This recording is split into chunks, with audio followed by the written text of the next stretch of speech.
Right, guys, we've got one more day of the window left. Nketiah's gone. Fabio Vieira's gone on loan. Smith Rowe's gone. Nelson looked to be going as well.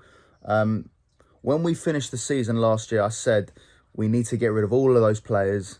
We have to because their time's done. And then we only need one more forward after that. Because, you know, if you look at the likes of Trossard and Havertz, they've strengthened our depth. And they've delivered. Fair play to the club. They've delivered. Nelson's the only one left, but I think Nelson will probably find a club at some point. I think it's going to be a loan for Nelson, but a lot of Premier League clubs are in for him. There might be an obligation to buy. I don't know, but I think the club have done well. I think the club have recouped around 100 million if you include the Ramsdale deal as well. So the club have made some money, but I do think we need one more forward. I'm glad the club haven't gone and just spent this summer. Obviously, Raya came in on a permanent, but he was there last year. Calafiori and Mikel Merino have come in. So, in truth, we've signed 2 players. I only wanted us to sign 3 players this summer, not including Raya. Just 3 players. We've got 2 of them out of the way. Midfielder, defender, brilliant. Now we need a forward. It doesn't have to be a striker. It can be a winger. Just someone. Someone up front to provide a bit of competition.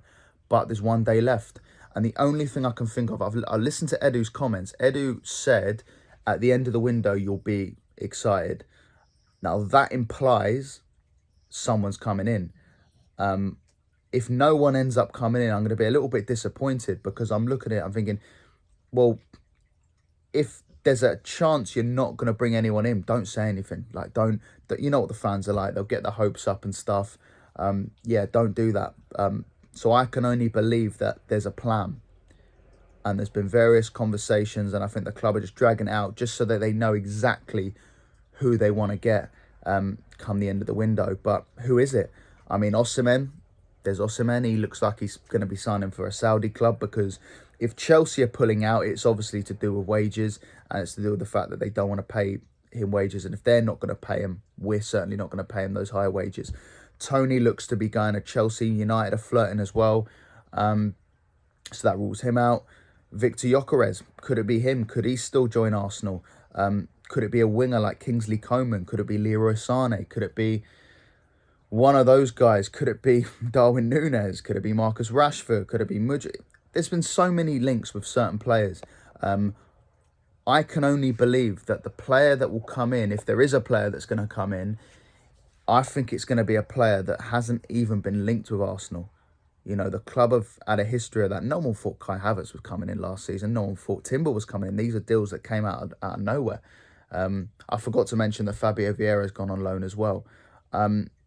So it could be there could be a name that comes a bit like when Ozil signed. Do you remember when Ozil signed for Arsenal, where that deal just came out of absolutely nowhere? Have the club got something like that in mind? I don't know. And it's going to be an exciting day building up to tomorrow, because tomorrow, I think we should know roughly, by tomorrow morning, we should have a rough idea of the player that Arsenal are thinking of bringing in. And Arteta's even flirted with it. He's even said we probably need to strengthen now. And he wouldn't get rid of potentially four attacking players if there wasn't someone lined up. So there's obviously a plan somewhere, but, you know, who is it? Like, who are we thinking of bringing in? What kind of player is he? Is he going to be a left-footed right winger? Is he going to be a right-footed left winger? Is he going to be a striker? Is he going to be a guy who can play all over the front? We don't know. And we can just play a guessing game. Everyone thinks they're in the know. Everyone thinks they know exactly who's coming in. But the reality is no one has a clue. They really don't. The journalists might claim to have a few ideas, but on this one, I don't think they've got a Scooby. I think they're just throwing names out of a hat just to make some headlines. The club are clearly disguising it very well. But I go back to it. If we don't bring in anyone, then that's going to be a bit of a disappointment for me, because I think we are a little bit short. And Jesus is injured now. So you think of it that way. You think if Trossard, Saka and Havertz start, you've only got Martinelli. Martinelli is the only fit backup forward. And that's a bit worrying. So I can only believe there is someone lined up. Someone will come in. But who it is, I really don't know. Let's just see if there's any developments. But so far, there's no one. But let's hope we can bring in someone by the end of tomorrow.